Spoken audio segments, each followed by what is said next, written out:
let's make this a quick one.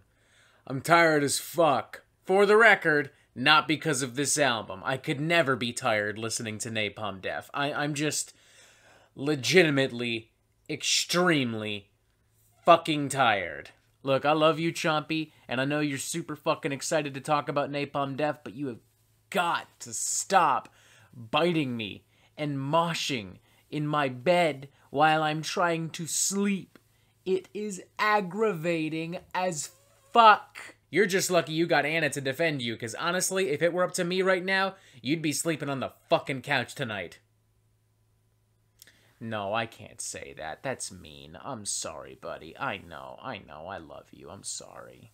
The Metal Meltdown's love of Napalm Death should be pretty well documented at this point, but for those of you unaware, Napalm Death is one of my all-time favorite bands. They're responsible for some of my all-time favorite albums. I've seen them live tons of times. I've literally cried during a Napalm Death show. I've hung out with Barney Greenway. I've got tons and tons and tons of vinyl. I love Napalm Death. And as such, I was extremely excited to hear that the band would be putting out a mini album entitled Resentment Is Always Seismic, a final throw of Throes. Napalm Death calling it a mini album does admittedly feel a little bit weird, seeing as how I've spoken to plenty of people who are calling this an EP instead.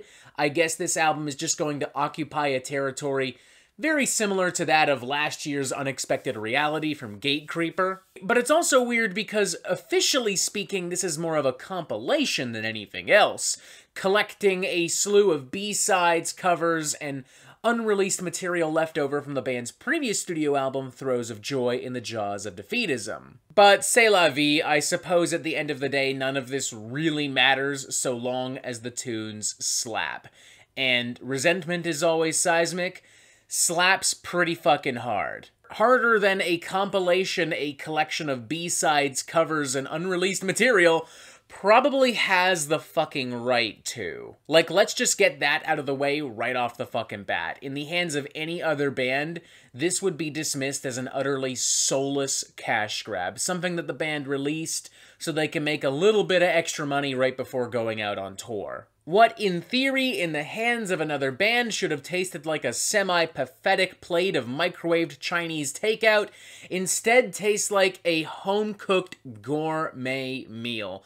Multiple courses, multiple flavors, multiple unexpected spices and surprises, and tons of fatty, nutritious, beefy meat. You've got the opening track Narcissus, for instance, which, for the most part, is a pretty straightforward, kind of modern, Napalm Death, grindcore, death metal banger. Very much on par with anything I could expect to hear on any of Napalm Death's albums over the course of the past 15 years, or even a prior compilation like Coded Smears and More Uncommon Slurs. But the chorus has some really gnarly, ominous, clean vocals that feel more befitting of some Voivod or even some Killing Joke than, say, a typical grindcore banger.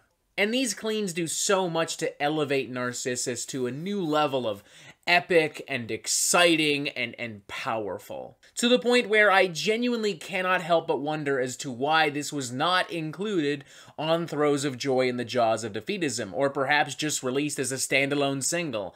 It's that fucking good. Same goes for the track By Proxy. I love how chaotic this cut is. I love how many thick, burly grooves there are in this track, and I love how they're all just absolutely plastered with maniacal, hyper-extreme percussion.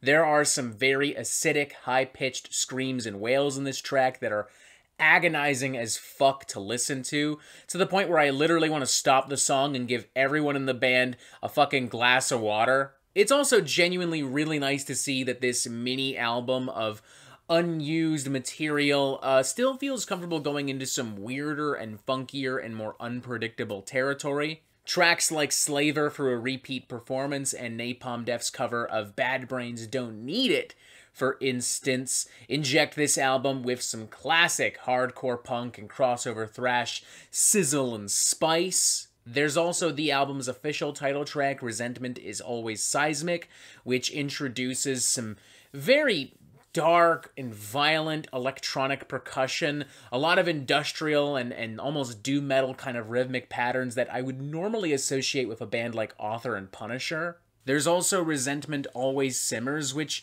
has a little bit more of a post-metal, almost kind of sludge metal underbelly to it. There are some little bits and pieces that would not be out of place on a Godflesh record or even a Cult of Luna record. It's a very eerie cut for sure, but it's also very dirty. It's actually got a pretty gnarly, muscular groove to it and some of Barney Greenway's biggest vocals on the entire record. But the award for strangest cut on the record, without question, goes to a cover of Slab's People Pie. I, truth be told, am not especially familiar with Slab or the original song, People Pie, but I can guarantee you it doesn't sound anything like what Napalm Death slam out here. The bass tone is so thick and so slimy, and the riff itself is weirdly quite bouncy. I can't help but feel like Napalm Death is, suddenly gotten really into funk metal and hasn't told anyone. The vocal performances on this track are, without question,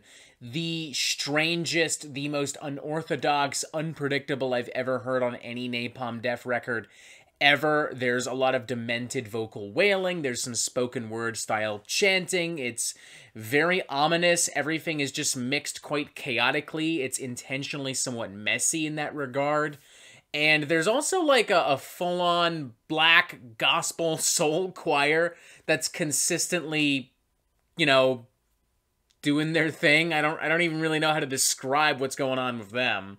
There's a guitar part near the end that reminds me a lot of Mr. Bungle, and with that in mind, I would say that this entire track feels like Napalm Death trying to do a Mr. Bungle song. I feel very comfortable giving Resentment Is Always Seismic a strong 4 out of 5. It's honestly kind of insane that an album of material that was deemed not good enough for official release on an official studio album is still better than what most grind and death metal bands are honestly putting out. It is a testament not only to the strength of Napalm Death's creativity, bravery, artistic integrity, but to the overall strength of Napalm Death. 40 years down the line, there's nobody doing what they do with the level of intelligence, precision, and brutality that they do it with. I see absolutely no reason as to why a hardcore Napalm Death like myself would not be in love with this fucking record.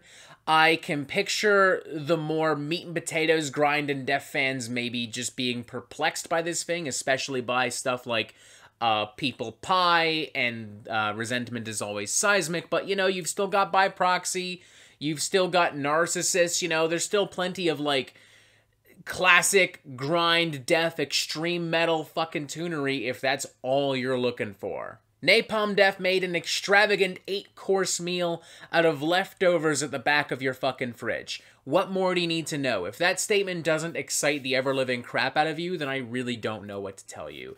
4 out of 5. It's fucking great. Go check it out right now. This isn't up for debate. Just do it. And that is it for the Metal Meltdown. I'm not an expert, nor do I claim to be. So what do you think? Do you like this record? Do you not like this record? And what do you want to hear from me next? And thank you for watching. Make sure you press subscribe right here so you get updates on the Metal Meltdown fucking immediately. Check out Reviewing Every Napalm Death album. It's going to be one of these 2 boxes. I don't know for sure. And as always, you have yourself a fantastic fucking day.